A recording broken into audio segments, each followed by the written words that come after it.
salaamaaleykum. maaleykum salaam. sama jigéen. waa. na nga def.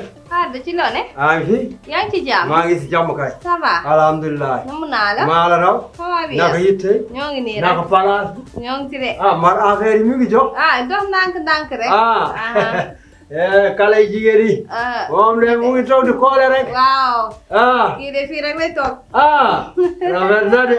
waaw. rafet na def na gërëm faasam ba noppi de. waaw gis nga de. wallaay di waajal tabaski bi. waajal tabaski bi waaw nii baax na moom. di waajal tabaski bi nii baax na nii baax na kay naka def na. maa ngi fi. alhamdulilah. yaa ngi ci jàmm. maa ngi sant bu baax a baax. yàlla na fàtte yàlla. alhamdulilah. waaw dama la seet si woon tey nag. waaw pour wax la ni la. jóge naa démb wajaas. waaw jóge naa démb wajaas. kar yi ñëw nañu.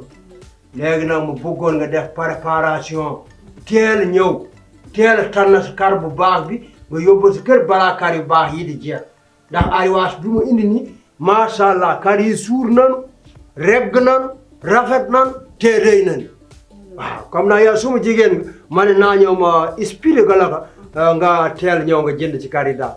wax nga dëgg waaye am naa xar jënd naa xar ba pare. waaw jënd naa xar ba pare xam nga ñun ay jolof lañ.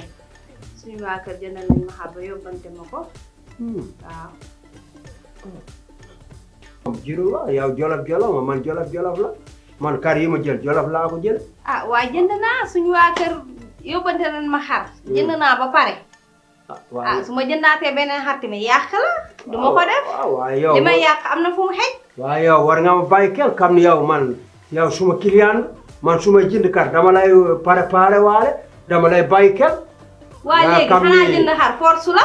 déedéet du force sax. yaa ngi ma koy bëgg a forcé. jënd naa xar jënd naa xar suñu waa kër yóbbante nan ma xar ba pare du may jëndaat beneen xar yàq la. du ma ko def waaw loolu dégg la kay mun nga wax kay am naa kar sax waaye ay jolof lanu nii lanu lii lanu di ma jaar si bopp jolof lañ moom. ñun ñëpp ay jolof lan. waaw ñun ñëpp ay jolof lan. waaw moo tax nag ma la koy wax pour nga gën ko xam nag ay jolof la. waaw baax na amul mborogale baax na jërëjëf.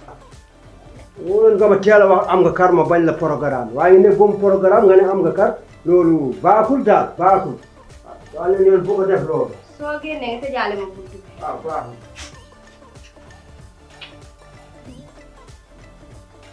man de lii jaaxal na ma léegi jaayam xar sax dañ ci forcé nii man jom am naa xar nga ne yaay lu tax kii ne la am naa xar waaru naa waay.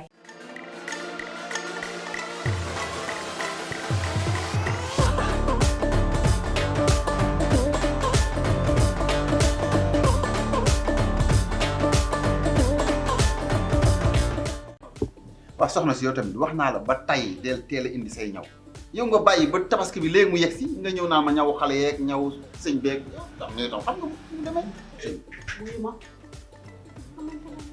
waaw loolu dëgg la lu mu bari sama njaboot ak sama borom kër. man xam nga tam naka ay man nee naa la booy am sa ñaw man ko teel a indi nga toog ba léegi ngay door a indi ñaw tam muy yéex a ñëw wuyu ma nañ ko teg rek fa woon. waaw léegi baax na am na problème. wuyu ma lii ñëw bii suñu doo ko moom sama alaaji aas ñu ko ñëw du toj te bu mu am. moom lii. waaw des na sama bos ñaw xale yi. non sa bos man xam naa ni may def yow sa bos yow daal di jëntil tisi xale yi nga indi sa bos moom bàyyi ko sama bos waaw léegi boo yeggee nga seen bi ñëw bu ñëwee ma jëlee ko ma jël xale tam ñu mu xam non ay tamit xam nga moom nagu juwaale la fi mu ne nii fan yi dama koy tegal bés yi ndax julli gi mu indil ma yàq yaa ma gën a xam kuy bu dëgër yaa ngi may dégg. yow daal man daal xam naa waaw wuy ma ñoo problème tay baas boo xamante ne. moom xool ma si kaw ba ci suuf ah. ay loolu sama loxo yow nga xam ne dëkk bi picc yi naaw sax sama ñaw la ñuy waxtaane man rek. bu julli gi passé rek ñu daal di daw rek sax ay bi. amul benn ne mes ne men teg loo wax moom def ba mu baax. comme yow ngay wër man su ma la amul woon wëri la. lii nga def macha allah.